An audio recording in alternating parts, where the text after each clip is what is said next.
Well, good morning, guys. Woo! It is finally happening. We have finally started getting a few showers. Everything, the thing about the deep south is, it stays so hot down here that when we get the least bit of rain, it don't matter how dead stuff is. When we get the least bit of rain starting, and you'll hear it in the background here, I hope it's not making too much noise. Things overnight just turn green again. The new leaves pop out and the grass pops out. I mean, it's really unusual just how quickly things can go. My sweet potatoes are kicking it.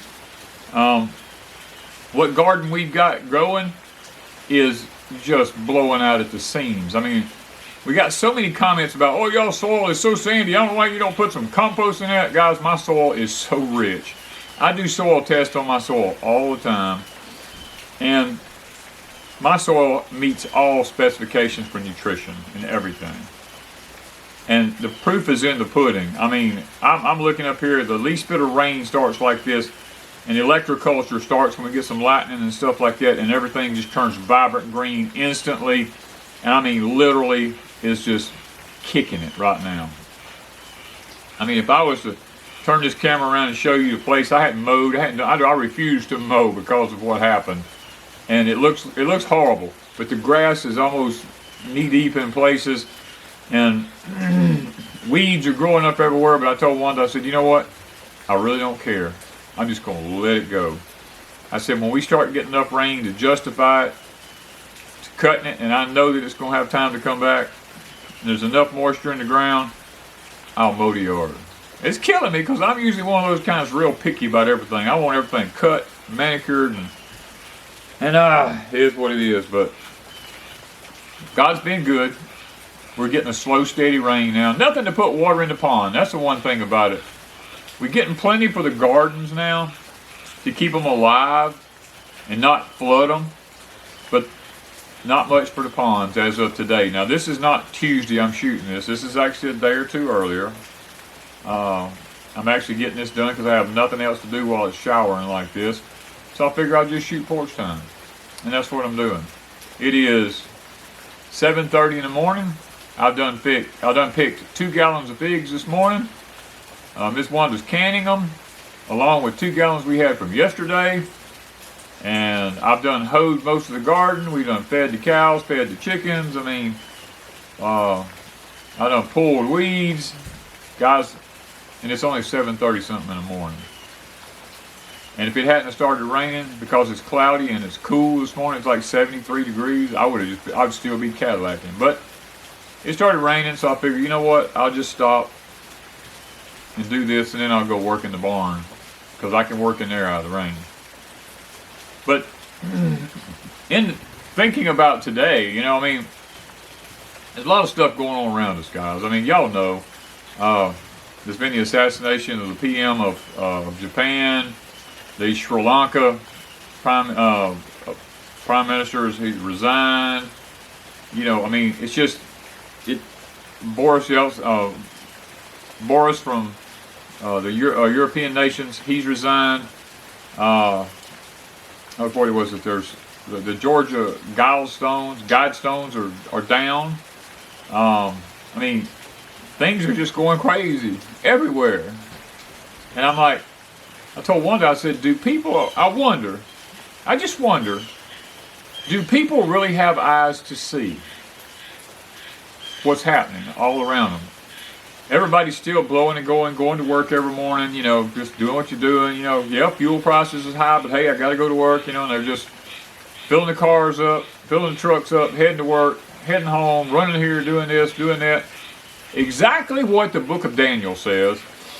In the latter days of the age, people will be going to and fro in the earth. And there will be an increase in knowledge. And hey, that has happened. You know, I mean, we are at the point where AI is advancing. What is it? Every so many hours it doubles now, knowledge. So, it's amazing at how rapid things are beginning to happen all around us. But do we really have eyes to see? Now, you know what? I'm going to talk to you today. I've had some dreams. I keep having to clear my throat, guys. I got so hot a while ago hoeing in the garden. So please forgive me. Flame is built up in my throat. I've had some dreams over the past year, and I don't talk a lot about my dreams. I kind of ponder them, and I've had one 3 times, and I've had one time. 3 of the dreams I've had has dealt with water coming in at a very high rate, and Wanda and I escape it, but most everyone else doesn't. And the first time I had that dream, it's been quite a while back. The very next day, her hometown, because I had a dream that we were going out across a bridge, and she was driving, and I saw the water coming, just a wall of water coming, and I said, Wanda, back up fast. And Wanda's not a good backer-upper, you know. So I told her, just get out the way, and I jumped around the truck and jumped in, and she moved over. And I used to drag race in reverse just for fun of it. We had a drag racing team. We did it in reverse just for fun, to see who could do it without losing control of the vehicles. And I took off across that bridge backwards just as fast as I could go. And because I was a race car driver for a few years, when I hit the end of that bridge, I locked the brakes up, slid it around forward, and was going forward just as fast as that vehicle would run. And the water was right on our tail. And I finally got up to the top of a hill, started going up a hill, and when I got almost to the top of it, I looked and the water had leveled out. Everything else and everybody else was gone. That was my first dream. The next day after having that dream, Wanda's hometown flooded. Bridges were washed out. I mean, all kinds of things happened in her hometown. And I kind of told her, I said, wow, I wonder if that had anything to do with that, you know. And I didn't think anything else about it. Then later on, I had another dream that we were headed out toward a body of water, and I looked and the water was coming in, and I had to turn around, and I was running as fast as I could get away from that water, and we escaped it and was able to get away from it, but everybody else that was there around was deceased. I mean, they ceased to exist. The water took everything away. And then I've had that dream a 3rd time over the period of about a year and a half. Now, I haven't had it in the last 6 or 8 months, but I've had it 3 times.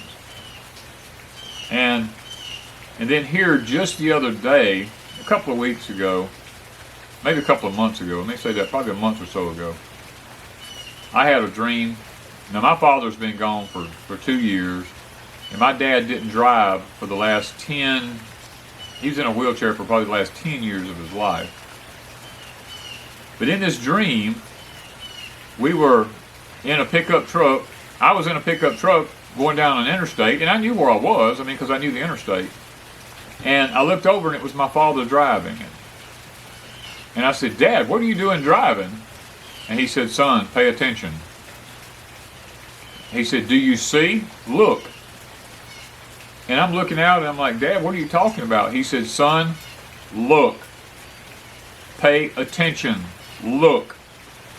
And I began to look, and I said, Dad, the sides of the roads is all overgrown. The highway department hasn't mowed in, looked like 6 months. I mean, everything was just grown over dramatically. Trees hanging out over everything, grass everywhere, up to chest high. I said, I see it. Looks like there's no maintenance on any highways been done. He says, but do you see, son? Look. Pay attention, with a very stern voice. And as I began to look, I went back to some of the modes that I was trained in, and where when I had to learn how to shoot, I had objects that would move around until I could stop those objects from moving and be able to focus on the one that was in the center. I wasn't ready to make the shot. And I began to look at the surroundings as we went around and drove down this interstate. And through the overgrown brush and everything like that, I began to see soldiers all in the overgrown brush. And I said, Dad, I see soldiers everywhere. I said, they're in the brush everywhere. And he said, son, look beyond that. What do you see? And as I began to look, the uniforms were of a certain nationality of people. I said, Dad, it's this nationality of people. And he said, yes. He said, now let me show you the next phase. And it was as though we were instantaneously taken into a city. And we were driving down a road in a city, and he says, what do you see, son? And I said, Dad, I see tanks everywhere. He said, what do you really see? I said, I don't see any people on the roads anywhere. I see destroyed cars. I see tanks sitting on the road. He said, what else do you see? I said, I see that same nationality of people on the tanks that I saw in the brush on the sides of the interstates that was overgrown. And when I turned back around to look at him, he was gone, and I was just sitting in a truck. And I woke up, and it was like 3 o'clock in the morning. And I sit up, and I'm like, wow, what? I said, man, well, when I got Wanda up in the morning, I told her about it. And I told her, I says, what is up with this? You know, and this has been several months ago now, guys. Y'all have to understand, it's been several months back. But then all of a sudden we hear that there is a shortage of depth for diesels. Then we hear that there's a shortage of diesel fuel. Now there's a shortage of diesel oil. And Wanda looked at me and she said, maybe what you saw was they're not going to be able to maintain the sides of the highways any longer. They're going to be overgrown. Something's going to happen that the highway departments are not going to be able to keep the roads maintained, the reason they were overgrown. And she said, the nationality of people that you saw, what do you think about that? And I said, these people hate our country, and they want to see us go down. And I said, so is God trying to tell me through a dream what's coming? And she told me, she said, the dreams that God gave you in the 1980s that you used to talk about, you talked about them over on Patreon, I talked about them, I used to preach them in churches and different things. She said, do they correlate with your dream? Is it the same nationality of people? And I began to think, and I told her, I said, you know what? Yes, it is. And she said, maybe it's a furtherance of the dream that God gave you in the 80s, the visions and dreams that he gave you of America, and how that there's several states in America going to burn. And I said, wow. I said, I hadn't thought about that. But as we look around today, I'm beginning to see lots of other things beginning to happen. I mean, the thing about it is, my dad kept emphasizing, do you see, son? Do you see? And I'm thinking, the scripture says, he who hath eyes to see and ears to hear, let him see and let him hear, you know. And I told Wanda, I said, it's amazing how that was emphasized to me. And then just this past week, I had 2 instances happen. Wanda witnessed one of them. She didn't get to witness the first one, but she did get to witness the second one. I was actually moving dirt from where Lance had piled it up from the pond. I was putting it in different places on my property where we need extra dirt and to do some dirt work. And it was about 6:30 to 7 o'clock in the morning when I was moving this dirt. Well, it had gotten to be closer to 7:30, and the sun was just about to come over the top of the trees and start hitting me pretty hard. And it was during this real hot spell that we were having.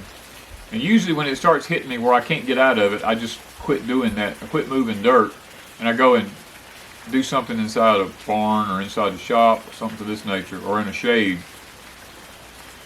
And I was driving across the pond dam, and I'm like, wow. I looked up and I'm like, wow, the sun's not hot, you know, and it's not that bright. I said, is it cloudy? And I looked up and it was not cloudy. But the sun looked like the moon. I could look right at it.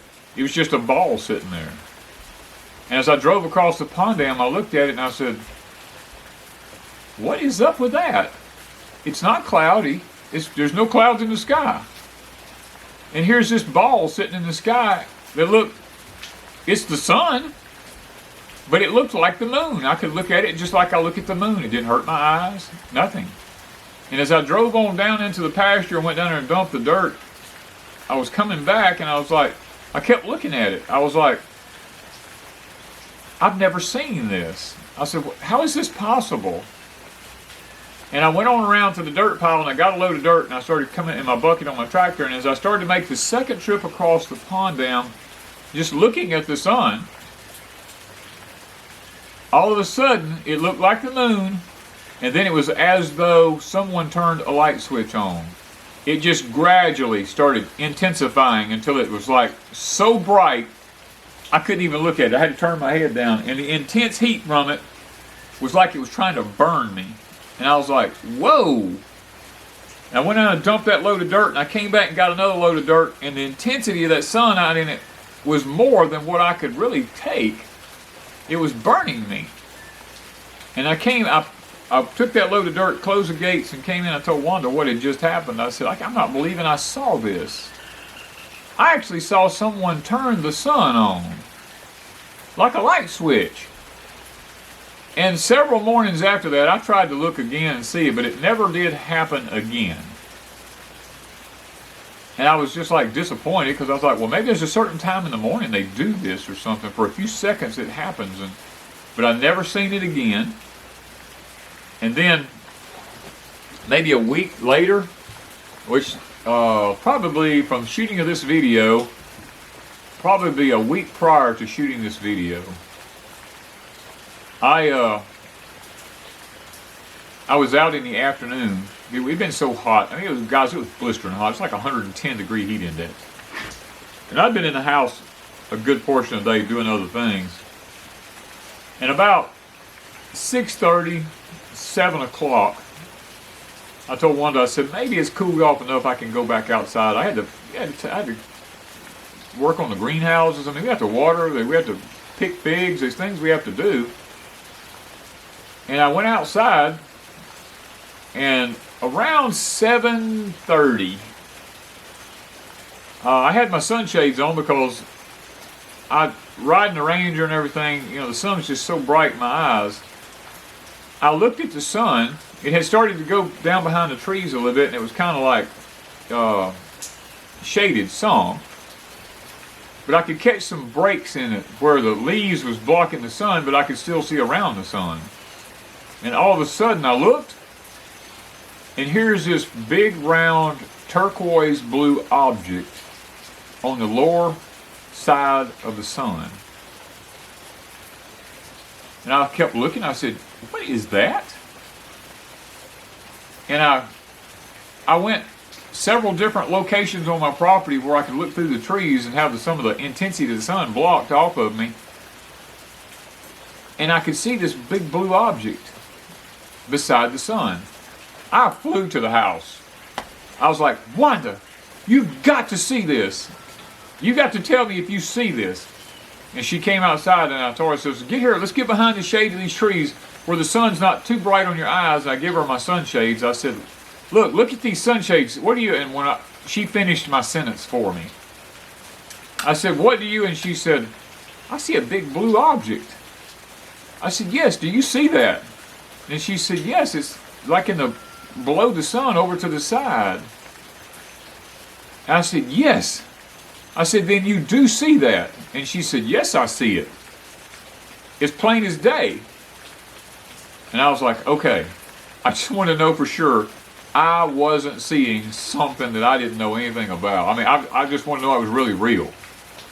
And all the way till 8 o'clock, till it went down so low I couldn't see it no more behind the trees, I kept working around, and every so often I'd look around, and I still saw the blue object through the trees.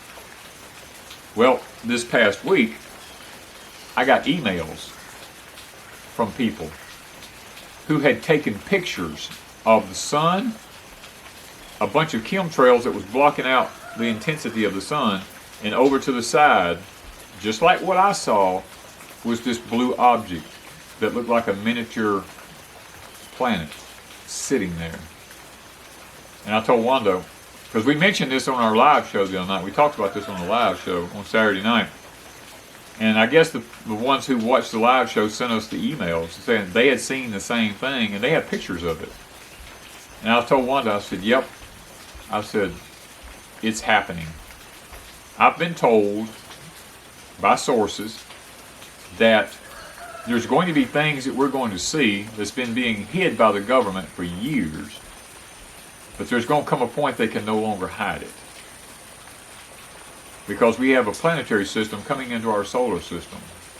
And it's on a, I can't ever say these words right, an elliptical course through our universe. And it comes through ever so many thousand years. And this, we're going into a season where it's fixing to come back through. And they don't want us to know because the last times this happened, there was cataclysmic events that took place upon the face of the earth. So, I want you guys to start paying attention. I want you to have eyes to see, because, you know, was an avid deer hunter all my life. I was a really good archery hunter. I killed 73 deer with a regular bow, and several now with a compound bow. But the beauty of hunting deer, I can't do it anymore, but I used to hunt deers out of tree stands, up in trees. A deer never looks up. They just always look down. And people are the same way. People never look up. They're always just looking straight ahead or down. They don't never really look up. And because we never look up, we never really see what's going on above our heads. So we don't have eyes to see everything that's going on around us. You know, this is just one of the instances. There's some other things I want y'all to start looking at. We talked about this on the live stream the other night. We have a new spider that's coming into our country.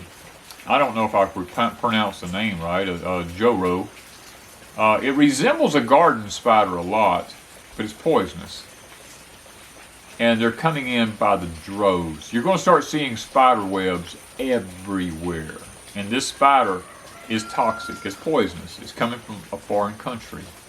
And I mentioned in the live stream that when the hand of God is lifted off of a nation, and when judgment begins to be passed upon a nation, plagues begin to happen. I mean, look at Egypt in the Bible. When God began to bring judgment upon the nation of Egypt, He began to bring judgments upon them in the form of plagues. I mean, there were frogs, and the river turned to blood, and hail, and I mean, God used all types of methods to get about His message over to these people. And it's no different with us, guys. We're going to start seeing plagues hit this country. We're having a plague of what's called the Mormon crickets. I mean, technically, they call them locusts. A locust is always a grasshopper, but a grasshopper is not always a locust. A locust is a grasshopper that you might say is on steroids. They multiply massively, rapidly, and they devour everything in their path. Now I'm not happy with the way why they named them Mormon, and that's, you know, because of the way they multiply. But I think that was maybe not proper. But the fact is, they're hitting the West Coast. Word is they're going to start hitting the East Coast, mainly the Carolinas up through into Virginia and up and on east. I mean on westward from that point. They're going to start coming across the nation from that point. These are all plagues. Do we have eyes to see? I mean, do we see the fact that we are being judged? Going back to my dreams of the water, we've had, I don't know how many subscribers send us letters, emails. They've had dreams of water coming in on the East Coast. Several famous YouTube people are talking about tsunamis coming in on the East Coast and literally destroying the whole East Coast of the United States. Mainly, the ones that are sending me stuff are mainly from like the bottom of North Carolina upward. Some of them even say Florida, and tip of Georgia down there and stuff like this, South Carolina. Some people mention that, but by large, the main number of people that send us these things mention North Carolina northward. I don't know. I mean, when we had the volcano going off on La Palma, when all that was going on, they kept talking about how the side of the mountain could slide off into the ocean and create a tsunami that would be so high that it would take the East Coast out all the way to the Appalachian Mountains. Of course, it never happened. But then I've had people send me messages saying, there's scenarios that's been run that if the rods of God, and for those of you who don't know what rods of God is, you can just Google it. It's an outer space weapon that we've had for a long, long time. Space weaponry isn't anything new. We've had them for quite a while. That they would drop one of these titanium rods from rods of God into the Atlantic Ocean, and the impact, I forget what the impact, I forgot how many, is equivalent to how many nuclear bombs going off at one time, or how many tons of TNT going off at one time, and it would create a wall of water that would rise over 600 meters high and would go so far inland that it would take out everything to the Appalachian Mountains.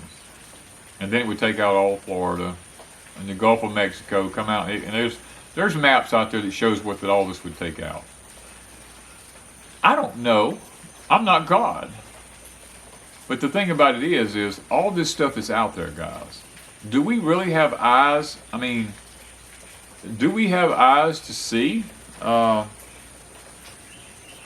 at the weather patterns, how that it's being manipulated.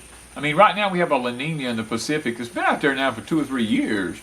I mean, it can go into a neutral oscillation, and it does sometimes. But it's a predominantly strong La Nina right now, which is taking the jet stream really high up in the United States, going up almost to Canada, and then up over the other side of Kansas, and is dipping right back down across through Missouri, and going back down to Tennessee and back up through Kentucky, out through Ohio plains up through that way, and it's creating this giant heat dome over Texas and Oklahoma, Kansas, western Louisiana, half of Arkansas, just burning it up.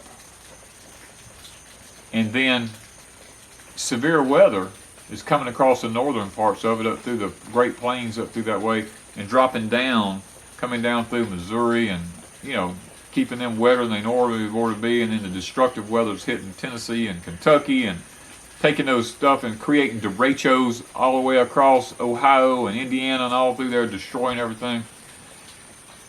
And then the northeast, northern Vermont, Maine, Canada, these places are having frost warnings one day, 100-something degree temperatures the next couple of days, going right back down to the 40s, back up to the 90s and 100s.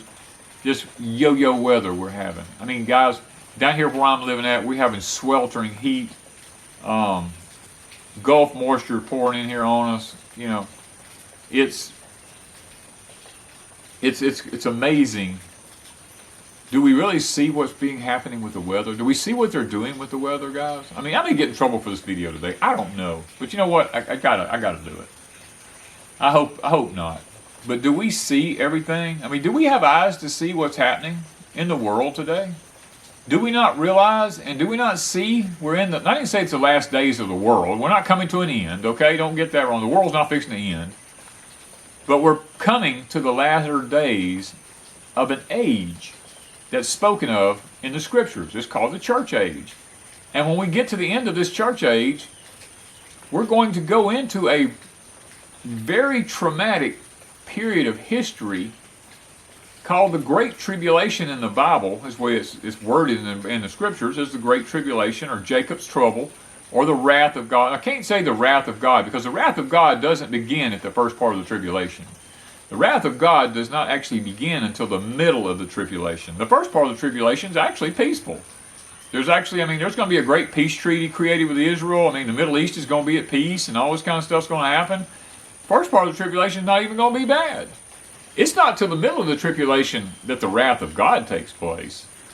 and that the evil stuff begins to happen everywhere, and that the Antichrist is actually recognized as to who he is, because up to that point, he's just a great leader. Everybody falls head over heels for him and thinks this guy has the answers for everything. You know, I mean, it's not to that point that he steps up and says, hey, now you got to worship me. And it's to that point the world realizes who he is. That's halfway through the tribulation. So, up until the middle of the tribulation, things not going to be bad. They're actually going to be pretty decent. For the first time, the world may have a lot of peace in it, because he's going to create a lot of peace. So, you know, guys, we have to take all these things. Do we have eyes to see? I mean, literally, do we see everything that's taking place there? I mean, I can give you some, for instances. All I can do is tell you things that's happened in my life. I can't tell you things that I don't know about. Let's take 9/11, for instance. Now, just saying that may get this channel in trouble. I don't know. But I'm not talking about what happened at 9/11. I'm talking about what went on in my life. I was working in downtown New York in 2000. I come home. I had the opportunity to go back in 2001. And I had this gut-wrenching feeling. Debbie and I had just got married. It was our first year of marriage. We hadn't been married no time. And just, maybe 6-7 months. And I got the call. I could go back to downtown New York and go back to work on a particular job there toward Manhattan. And I told Debbie, I said, I just don't think I'm going to take it this year. Because I'd been up there, before, and I really made good money. And she said, Denny, why not? I mean, you can work half a year in New York and live the rest of the year down here. During hunting season, you can hunt. You don't even have to work. You make enough money up there. She said, why don't you just do it? And I said, I can't do it. I said, I have a gut feeling. Something's just not right. I don't feel peace about doing it. So I didn't do it. I actually took another huge job on the Gulf Coast down here. And so I didn't go. And then there was one day we were working. I was working with some airborne rangers. And so this guy comes in, we've got equipment running everywhere. And this guy comes running up to me, dear friend of mine. And he says, boss, he said, we got a problem. I'm thinking, uh-oh, what's happened, And he said, there's no planes flying. We were working next to a big airport. And I said, what do you mean there's no planes flying? I couldn't hear nothing because I'm in there with all this equipment running. He's outside working. He said, come out here right quick. And I went outside. He said, look at the sky over there where the airport's at. And I kept standing there. We stood there about 10 minutes. He said, there ain't no planes leaving the ground. I mean, we've been working there for months, and every 5 minutes there's a plane in and out of that place, He said, something's wrong. He said, I'm an airborne ranger. He said, something's wrong. And I told him, I said, you know what? I looked at one of the other ones. I said, hey, I said, go turn the radio on in the truck and tell me if there's anything on the radio. And he went out there and turned the radio on. He come running back. He said, boss, he said, look, he said, I live 2 miles down the road here. He said, let me go to the house and turn the TV on. He said, something massive is going on. And so I said, yeah, go ahead. I said, but come back. I said, don't waste no time if it's something serious, And he didn't even tell me what it was. He just flew down the road, and me and my other airborne ranger friend is standing there, and still no planes flying or anything. And our trucks are like way out in the parking lot. It was hot. And I told him, I said, I'm not going out there in that parking lot. I said, I'll wait on this guy to get back. I said, let's just take a break, because it was like 9 o'clock in the morning. I said, or 9:30. I said, let's just take a break for a few minutes. So the whole crew just stopped and sat down. We were taking a break. And this guy comes flying back up there, and he'd come running in there, and he goes, boss, he said, we've been attacked. I said, what do you mean we've been attacked? He said, the trade centers just got took down. Planes just flew into the trade centers. He said, we are at war. And I was just like, oh my word. He said, we terrorists have hit our country, and they don't know where else they're going to hit. And you got to understand, at that time, I didn't look like I look now. My beard was jet black. My hair was jet black. My face was I was so dark. I'd been doing roofs for quite a while. And my buddy looked at me and he goes, "Boss," he said, "you better take a back road home." He said, "You look just like one of these people." And I said, "Well, I guess I do, you know." And I said, "Well, we're going to keep working." I said, "We'll keep," I said, "Wayne, I think his name, yeah, Wayne." I said, "Pull your truck up here and let's just leave the radio on." And so he pulled his truck up there and we left the radio on and listened to it. And, I mean, we went ahead and worked the rest of the day. But it was a traumatic time, you know what I mean? And I was supposed to have been there when that happened because I turned that job down. I wasn't there. And my wife, the one that passed away, Miss Debbie, she said, "Wow," when that happened, she said, "Wow." She said, "If you'd have went up there, you would have been right in the middle of all that." I said, "Yeah." I said, "I wouldn't have been able to got home probably." Because they had all air traffic shut down, everything. And she said, "Wow, it's amazing you had eyes to see that." And I said, "Well, I don't know if at that time, I didn't know so much about his eyes to see it, if it was just the simple fact of discernment of the spirits. But that's the whole point of today. Is, guys, there's things that's going to start happening all around us. Things that we've never seen happen before. Things that we're not used to in this country. Most of us are pretty decent people. We don't, let me put it this way, most of us are just not evil people. But guys, there's a lot of evil people in this country. And because we're not evil, we don't think in that realm. And the people that's allowed themselves to be controlled by the evil that's in the world, and the principalities, the rulers of darkness that it speaks of in the Bible, we're not dealing against flesh and blood, the Bible says. We're dealing against rulers of darkness, principalities, wickedness in high places. In other words, the spiritual realm. And in order to deal with the spiritual realm, you've got to have the whole armor of God on. Your faith has got to be, and we talked about this in the last Porch Time, your faith has got to be exponential. I mean, it's got to be beyond anything that you've ever comprehended it being if you're going to survive. I mean, I made a comment on, I was on Billy and them. Billy and Bobby Spags had a video up they were doing, a live broadcast, and I was on there with them. And I made a comment. I said, only 10% of the people's going to survive when all this happens. Only 10%. And they totally agreed with me. They said, yeah, based on what we know, yeah, about 10%. And I made one more comment that kind of let the cat out of the bag, you might say. I said, the sad part about it is only 3% of the homesteaders are going to make it. And man, people went to throwing comments and questions and emails to them and all kinds of stuff. And they told me later, said, "Dude, you opened up a can of worms," you know. And I was like, well, people sending me messages. What do you mean? Only 3% of the homesteaders is going to make it. Why am I not going to make it? What's going to happen? That I'm not going to make it, and all this kind of stuff. And I didn't answer nobody. I ain't talking. I mean, guys, homesteading is a fad. There is a lot of people that's actually doing it. I know a lot of people that's really doing it. But I also know a lot of people who's still punching that time clock every day. They're deep in debt.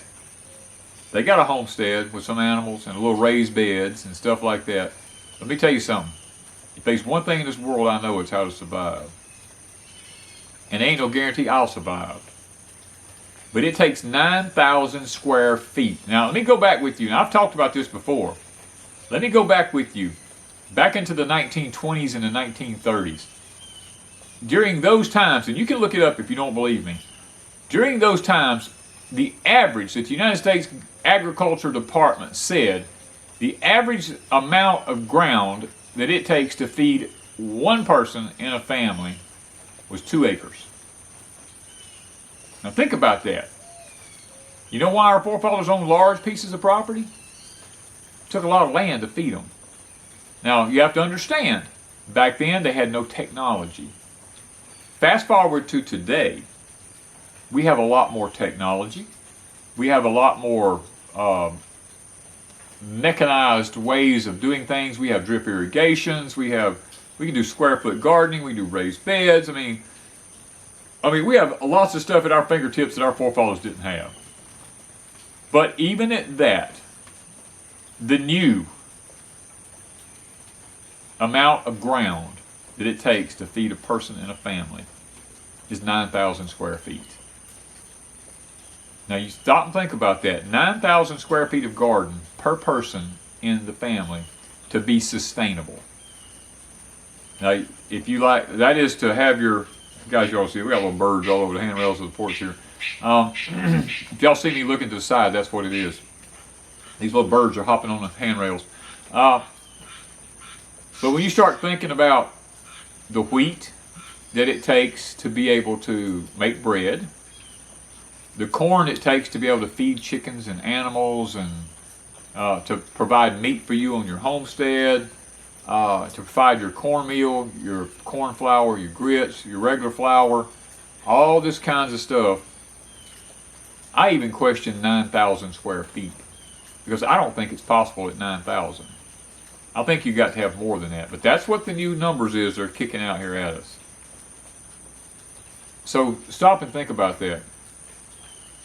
I don't know that many people that have 9,000 square foot of garden per person. Now I do for just Wanda and me. I have even more than that.